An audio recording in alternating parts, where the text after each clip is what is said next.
Assalamualaikum warahmatullahi wabarakatuh. Di sini saya akan mempresentasikan materi yang bertema dialektika, akal, dan alam semesta.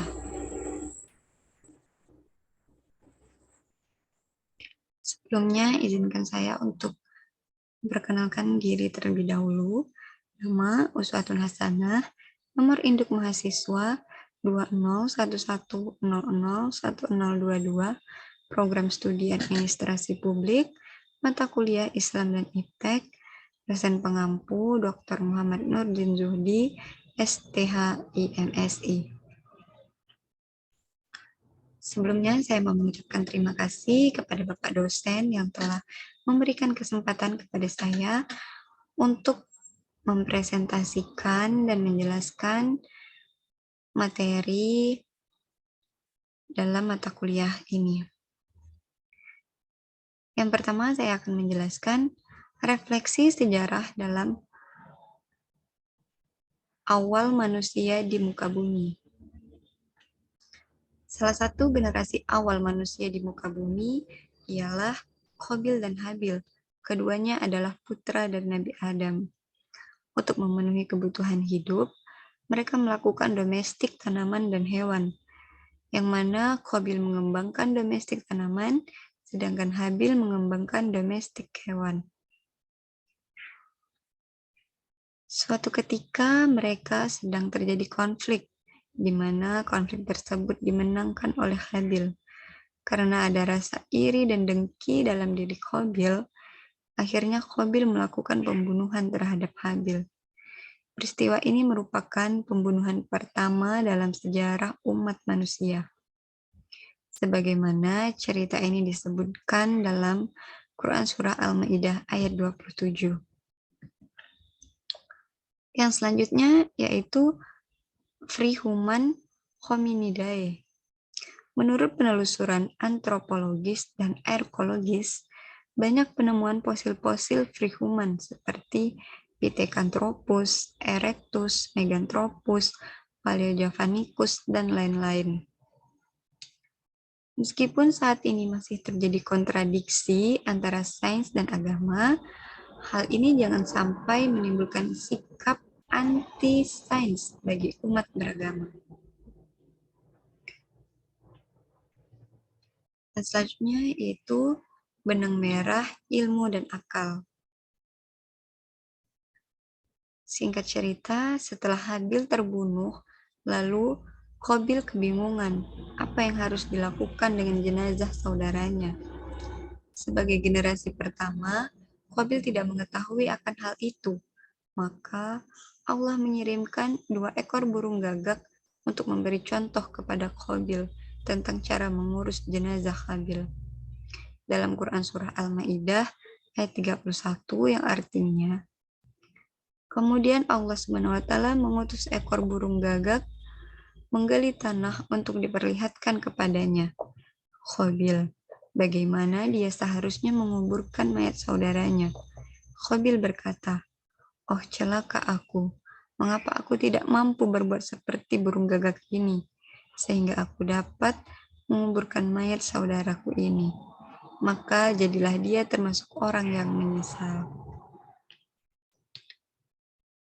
Ayat tersebut menyiratkan pesan bahwa akal manusia bisa diaktifasi melalui proses interaksi dengan alam.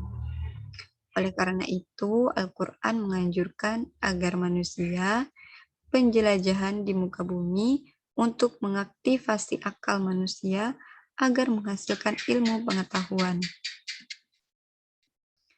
Selanjutnya, transformasi agama dalam transisi lintas generasi umat manusia. Dalam antropologi klasik dikenal dengan monoteisme primitif, bahwa pada mulanya manusia hanya mengenal satu Tuhan. Akan tetapi, seiring dengan peradaban manusia menjadi beragam bangsa dan bahasa, Tuhan yang satu itu diakulisasikan dengan sebutan yang berbeda-beda. Seiring dengan pergantian umat manusia, aktualisasi Tuhan dalam sebutan yang berbeda-beda akhirnya dipersepsikan sebagai sosok yang berbeda satu sama lain. Di sini awal mula munculnya keyakinan politeisme, kisah Nabi Nuh dalam Al-Quran yang menciptakan patung pertama dalam sejarah umat manusia. Bahkan ketika ilmu pengetahuan dan teknologi yang dibangun generasi-generasi umat manusia berikutnya semakin maju, mereka gagal menemukan Tuhan yang hakiki. Mengapa hal ini terjadi? Salah satu penyebabnya adanya penguasa yang despotik dan tiran. Contohnya, Fir'aun di Mesir untuk mempertahankan kekuasaannya, ia mengangkat dirinya sebagai Tuhan. Selanjutnya, kritisme Ibrahim dan kelahiran kembali monoteisme. Ibrahim mendapati kaumnya terjebak dalam politisme yang akut. Mereka membuat patung lalu menyembahnya. Ibrahim pun langsung menghancurkan patung-patung tersebut. Kritisme itu pun mendorong Ibrahim untuk mencari Tuhan yang sejati. Dengan membaca alam, ia mencari petunjuk tentang Tuhan yang sebenarnya. Ada dalam Quran surah Al-An'am ayat 76-79. Melalui kisah Nabi Ibrahim, seharusnya kita mampu menemukan kebesaran Allah melalui ciptaannya. Akan tetapi, seiring dengan dinamika sosial, di mana agama tidak bisa menjadi resolusi permasalahan umat manusia, bahkan menjadi bagian dari permasalahan, maka keberadaan agama pun digugat. Apalagi eksplorasi ilmu pengetahuan dan teknologi yang telah dicapai manusia semakin luas dan dalam. Keberadaan Tuhan pun semakin dipertanyakan, disangsikan, dan digugat. Maka sebagian umat mengambil ateis di mana agama dan Tuhan sudah tak dipercayai. Hal ini merupakan tantangan untuk mengembangkan pendidikan ilmu pengetahuan yang berbasis ketuhanan. Sekian presentasi dari saya. Apabila ada kekurangan, saya memohon maaf. Semoga bermanfaat. Terima kasih. Wassalamualaikum warahmatullahi wabarakatuh.